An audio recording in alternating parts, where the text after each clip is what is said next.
is a little bakery on a side street in a town called Freiburg in the south of Germany, and I almost walked right past it. It had no sign out front, at least not one I could read easily. Just a small window with a few loaves stacked on a wooden shelf, and a smell coming through the open door that stopped me cold on the pavement. I am not a woman who cries over bread, but I will tell you honestly, I stood in the doorway of that bakery and felt something happen in my chest that I did not expect, because what I was smelling was not soft, sweet, yeasty bread the way I had grown up knowing it. It was something deeper than that. Something older. It smelled like earth and seeds and a kitchen where serious work gets done. The woman behind the counter was older than me, and I am not young. She had flour on her apron, and she looked at me the way a person looks at you when they know you understand something. She handed me a slice of dark bread on a piece of wax paper, and she said one word, Vollkornbrot. I had heard the word before. I had seen it printed on bread packaging in the international foods section of the grocery store, shrink-wrapped and pale, and nothing like what I was holding in my hand. That bread tasted like cardboard pretending to be something. This bread tasted like Germany had been making it for 1,000 years, which, honestly, it had. I brought home 3 things from that trip. A small ceramic pot I found at a Sunday market, a postcard I still have on my refrigerator, and the determination to figure out how to bake that bread in my own kitchen.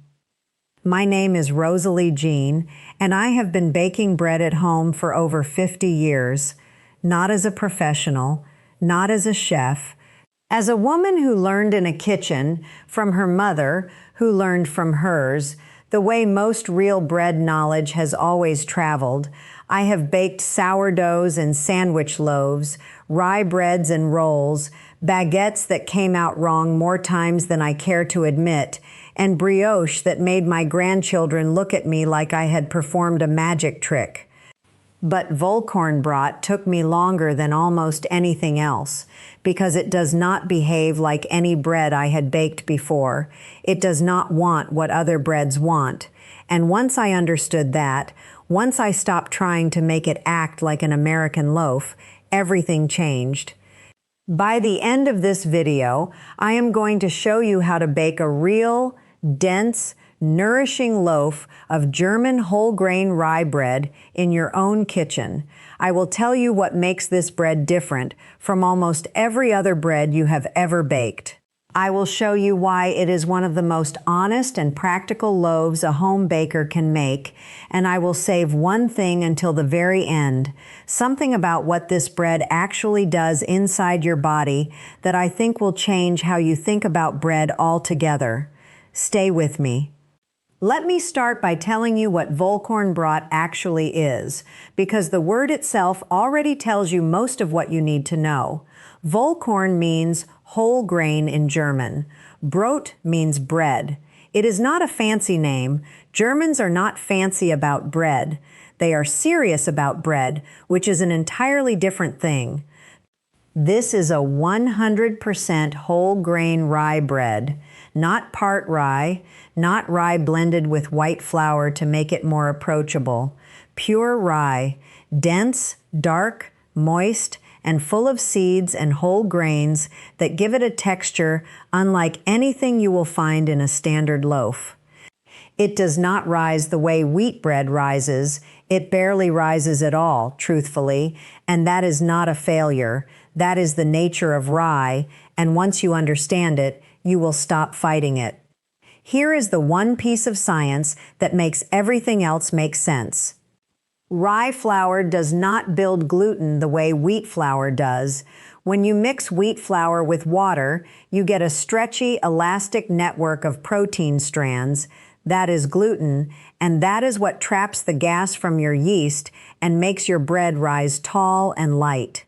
Rye flour has a different kind of protein. It does not build that network. Instead, it holds water differently. It creates a dense, moist crumb that is more like a very firm porridge than like a springy dough. That is not a mistake. That is rye doing what rye does. The simple version, rye bread does not rise because it is not trying to rise. It is trying to hold moisture, feed you slowly, and last. That last word matters. This bread lasts. It keeps for a week on the counter wrapped in a cloth. It keeps longer in the refrigerator. And, this is the thing I want you to hold on to, it feeds you differently than soft bread does. We will come back to that. Now let me walk you through how to actually make this bread at home. I am going to give you my version, which I have made probably 40 or 50 times now since that trip to Freiburg, and which has become one of the loaves I am most proud of. The first thing is your grain mixture. For a standard loaf, which will bake in a 9 by 5 inch loaf pan, you will need 300 grams of whole rye flour. I always weigh flour for this bread rather than measuring by volume because rye flour is dense and a cup can vary significantly depending on how it settles. 300 grams. You can find whole rye flour at many natural food stores and increasingly at regular supermarkets, or you can order it easily online. You will also need 150 grams of rye berries or cracked rye. Rye berries are the whole grain kernel. They look like a darker, slightly smaller version of wheat berries. Cracked rye is those same kernels broken open a little. Either works beautifully. The berries give you a chewier bite. The cracked rye hydrates a little faster. I have used both, and I love them both. What you want to avoid is rolled rye flakes. They soften too much and you lose the texture that makes this bread what it is. Now the rye berries need to soak. The night before you plan to bake, cover your rye berries with about twice their volume of cold water and leave them on the counter overnight. In the morning, they will have absorbed most of that water and softened considerably. Drain off whatever water remains and set them aside. This soaking step is not optional. If you skip it, the whole berries will stay too hard in the finished loaf, and the texture will be unpleasant. 8 to 12 hours in cold water. That is all it takes. The second thing is your seeds. A traditional German Vollkornbrot almost always includes seeds, and here is where you get to make this bread your own. The most common combination is sunflower seeds, pumpkin seeds, and caraway. I add sesame too, sometimes, when I have it. The quantities are generous. This is not 1 or 2 tablespoons of seeds scattered in as an afterthought. You want about 100 grams of mixed seeds in total. That is roughly a generous ½ cup to 3/4 of a cup, depending on how you measure. Toast your seeds first. Just put them dry in a skillet over medium heat for 3 or 4 minutes, stirring constantly until they smell nutty and just begin to turn golden. Watch them carefully. Seeds go from toasted to burned surprisingly fast, and burnt seeds in this bread are the one thing that cannot be fixed. Pull them off the heat, spread them on a plate, and let them cool completely before you add them to the dough. Warm seeds can start breaking down the structure of the mix, and you want them cool and stable. I added caraway seeds to my first batch because the bread I had in Freiburg tasted faintly of caraway, and my late husband had always loved caraway in rye. If you have never tried it, I recommend starting with just 1 teaspoon of caraway mixed in with the other seeds. It is a distinctive flavor. Some people love it immediately, and some people find it takes getting used to. There is no wrong answer. The third thing is your leavening. Traditional Vollkornbrot is made with a rye sourdough starter, a live culture of wild yeast and bacteria that is maintained separately and added to the dough in place of commercial yeast. If you have a sourdough starter at home, you can absolutely use it here, and the bread will be more complex and have that subtle sour note that you find in the very best German bakeries. But I want to be honest with you about something, because that is the only kind of advice worth giving. If you do not have a sourdough starter, or if you are making this bread for the first time and you want to understand the basic loaf before adding the complexity of sourdough maintenance, commercial yeast works. It produces a slightly milder, more straightforward loaf, less sour, a little more neutral, but it is still deeply good bread, and it is honest bread. I am going to give you the version with commercial yeast, because it is where I recommend starting. You will need 7 grams of active dry yeast. That is 1 standard packet, which is what you will typically find in any grocery store. Dissolve it in 150 milliliters of warm water, not hot, not cool, warm like the inside of your wrist. Add 1 teaspoon of molasses or dark honey to that water to give the yeast something to feed on. Let it sit for about 5 minutes. You will see it foam and begin to smell yeasty. That tells you the yeast is alive and working. If it does not foam after 5 minutes, your yeast may be old. Start fresh. The 4th thing is mixing and building the dough. This is where Vollkornbrot asks you to let go of what you know about bread dough. In a large bowl, combine your 300 grams of whole rye flour, your soaked and drained rye berries, your cooled toasted seeds, 1½ teaspoons of fine sea salt, and a tablespoon of molasses. Pour in your yeast mixture. Then add enough additional warm water, usually somewhere between 100 and 200 milliliters more, to bring everything together into a thick, sticky, almost batter-like mixture.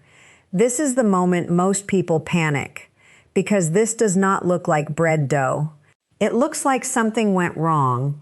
It is sticky. It does not pull away from the sides of the bowl in any satisfying way, and if you try to knead it like a wheat dough, it will stick to your hands and the counter, and you will make a mess and feel like you failed. You did not fail. This is exactly how it should look. Rye dough is not kneaded.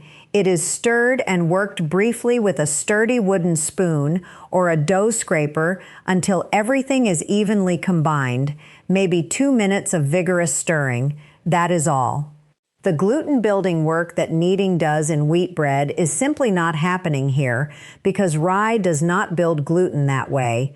What you are doing instead is making sure the water is fully absorbed and the ingredients are evenly distributed.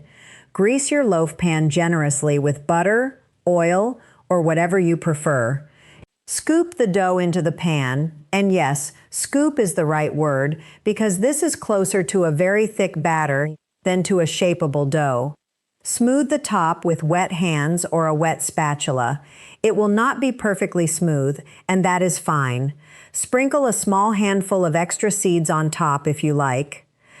Cover the pan with a clean kitchen towel and leave it in a warm place for 1 hour. You will not see dramatic rising, maybe a centimeter or 2 of lift, no more, possibly less. That is correct. The 5th thing is the bake, and this is where patience comes in. Preheat your oven to 220 degrees Celsius, which is roughly 425 degrees Fahrenheit, while the dough is resting. When you are ready to bake, slide the pan into the oven and bake at this high temperature for 15 minutes first.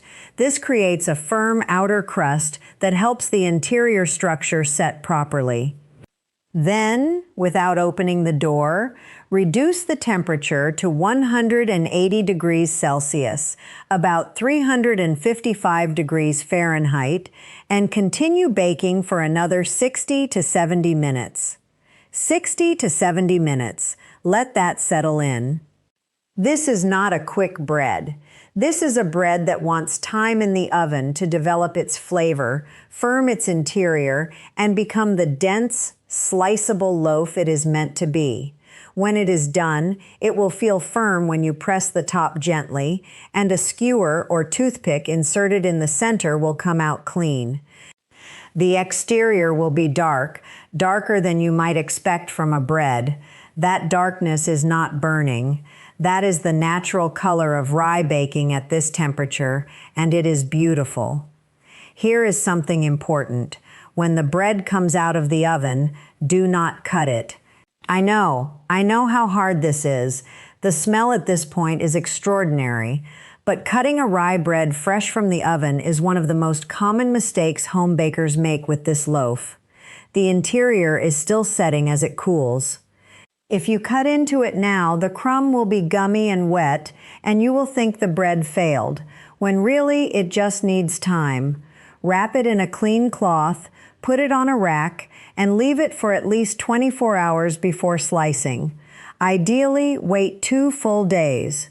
The flavor deepens, the crumb firms, and the bread becomes something genuinely extraordinary.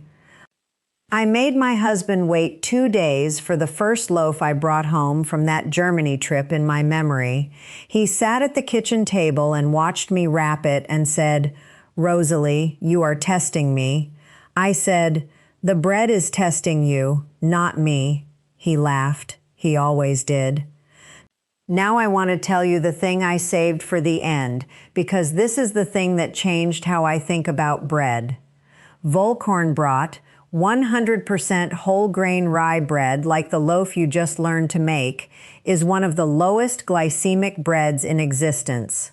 What that means in plain English is that it does not spike your blood sugar the way white bread does, or even the way most whole wheat sandwich breads do. When you eat soft, refined bread, your body breaks it down very quickly.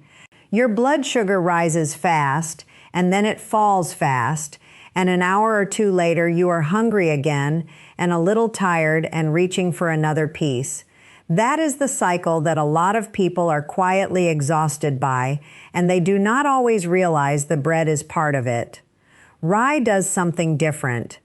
The type of starch in rye, combined with the intact whole grains and the fiber from the bran, slows digestion down considerably. Your body absorbs the energy from this bread gradually, over hours, which means you stay full longer. You have steadier energy. You are not riding the same rise and fall that refined bread creates. 1 slice of real Vollkornbrot, a generous slice, can keep a person satisfied for 3 to 4 hours, not because it is loaded with protein or fat, but because of what whole rye fiber does in your digestive system. I am not a nutritionist. I am not making medical claims. But I will tell you what that woman in the bakery in Freiburg told me through my halting German and her patient English. She said her family had eaten this bread every single day for as long as anyone could remember, and nobody in her family had ever understood why people were always hungry. She smiled when she said it, just a little.